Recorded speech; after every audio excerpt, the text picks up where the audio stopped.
Masih tentang aplikasi psikologi untuk bisnis. Ada sebuah eksperimen kami semoga bisa bermanfaat untuk dunia bisnis ke depan bagi sahabat semua. Kami dulu pernah melakukan eksperimen dalam dunia sosial psikologi. Ada sebuah eksperimen yang bernama Underdog Effect yang menurut saya kalau sahabat memahaminya bisa bermanfaat untuk mempengaruhi pasar di masa depan. Kembali ke masa lalu sedikit. Kami memang sering melakukan eksperimen yang kemudian kami kasih nama nyeleneh hasil eksperimen tersebut. Misalnya Salting the Jar, Pratfall Effects, dan banyak nama aneh lainnya. Waktu itu entah kenapa saya adalah orang yang selalu dibawa sahabat saya namanya John ini. Dia usianya 2 tahun di atas saya, dia senior saya, dan dia asisten dosen kala itu. Walau bukan pekerjaan kampus, namun hal ini bagi kami adalah hal yang menyenangkan, yaitu bereksperimen untuk mengetahui fakta atas perilaku sosial manusia. Saya teringat suatu hari dia menggedor kamar saya di asrama. Kebetulan kamar saya di dorm di asrama tersebut seberang-seberangan. Dengan gayanya yang cekatan dan sporty, dia berjingkrak-jingkrak exciting masuk ke kamar saya. Dia nggak geek atau nerd untuk seorang kutu buku, malah nggak ketebak kalau dia kutu buku karena gayanya sangat sporty. Suatu hari dia menunjukkan 2 kertas besar berisi gambar 2 buah pulau atau batas negara, state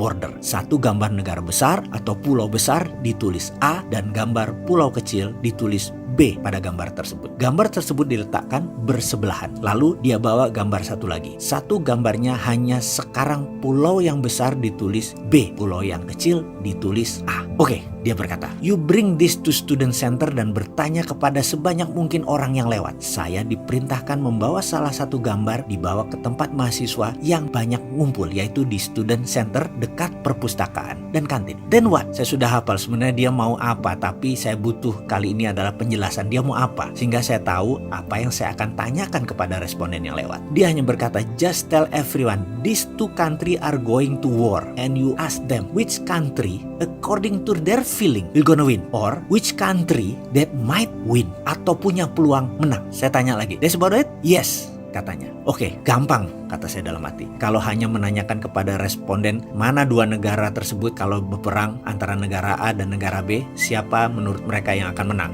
Oke, gampang. Kemudian saya bawa 1 kertas beserta papan dan saya tempel tulisan tadi. Saya membawa gambar A negara besar, B negara kecil. John membawa gambar sebaliknya. B negara besar, A negara kecil. Oke, saya kalau urusan sama John selalu berprasangka baik. Karena itulah saya jarang tanya dan selalu bilang iya kepadanya. Sementara menurut John, teman lain selalu banyak bertanya. Dan banyak bertanya tapi nggak jalan-jalan. Kalau saya nurut aja. Iya memang, followership saya tinggi sekali. Saya manut aja. Jadi saya pun tanpa sungkan bertanya pada siapa saja yang lewat dengan pertanyaan. Saya mau nanya, menurut Anda kalau negara ini akan perang, A atau B yang akan menang? A negara besar, B negara kecil. Mana menurut Anda yang menang? Maka ada yang menjawab A, ada yang menjawab B, terus kemudian kami catat seluruhnya. Setelah 2 jam berdiri dan bertanya pada setiap orang yang lewat, dan saya merasa sudah cukup data tersebut, saya kembali ke kamar asrama dan mulai menghitung berapa yang A, berapa yang B. Sebaliknya, saya sendiri kurang tahu John mendapatkan data apa. Dan ketika John selesai dengan respondennya, dia memulai hitungannya di kamarnya. Dan kemudian kami cocokkan. Saya mendapatkan 170 responden. John mendapatkan 205 responden. Dan menurut Anda berapa kira-kira perbandingan dan pilihan responden? Di catatan saya, yang memilih negara besar A yang menang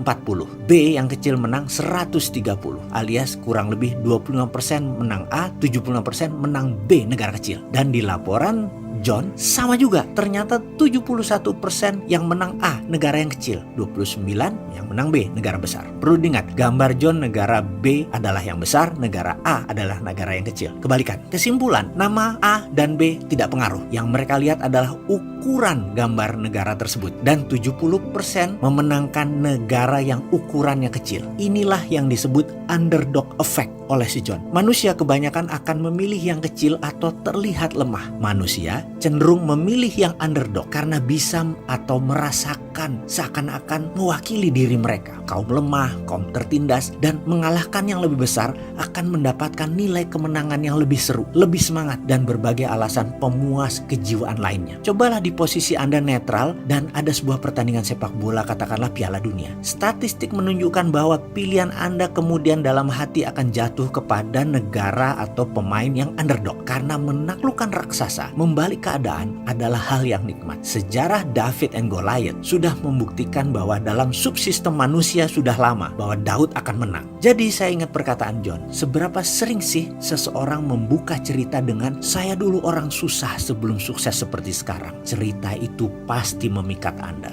Atau berapa dari kita yang senang membaca cerita tentang dulunya dia susah, miskin, sekarang sukses. Dan ini menjadi minat banyak orang.